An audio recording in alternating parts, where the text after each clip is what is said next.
രക്താർബുദം അഥവാ blood cancer ബാധിച്ചവരെ സമൂഹമെന്ന നിലയിൽ നാം എങ്ങനെയാണ് സഹായിക്കേണ്ടത്? കൃത്യസമയത്ത് രക്തം ദാനം ചെയ്യുക എന്നത് അവർക്ക് നൽകാവുന്ന ഏറ്റവും വലിയ ജീവൻ രക്ഷാ സഹായമാണ്. രക്തദാനം പോലെ തന്നെ പ്രധാനമാണ് പ്ലേറ്റ്ലെറ്റ് ദാനവും. രക്താർബുദ ചികിത്സയിൽ പലപ്പോഴും പ്ലേറ്റ്ലെറ്റുകൾ അത്യാവശ്യമായി വരാറുണ്ട്.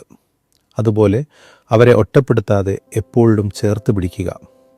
അവർക്ക് മാനസികമായ ധൈര്യം പകരാം. എന്തുകൊണ്ട് ഇത് സംഭവിച്ചു എന്ന ചോദ്യങ്ങളല്ല, മറിച്ച് ഞാൻ കൂടെയുണ്ട് എന്ന ഉറപ്പാണ് അവർക്ക് നൽകേണ്ടത്. അനാവശ്യമായ ഉപദേശങ്ങൾ ഒഴിവാക്കി അവർക്ക് തണലാവുക. ചികിത്സാ ചെലവുകൾ പലപ്പോഴും കുടുംബങ്ങളെ തളർത്താറുണ്ട്. ചെറിയ സഹായങ്ങൾ പോലും വലിയ മാറ്റങ്ങൾ ഉണ്ടാക്കും.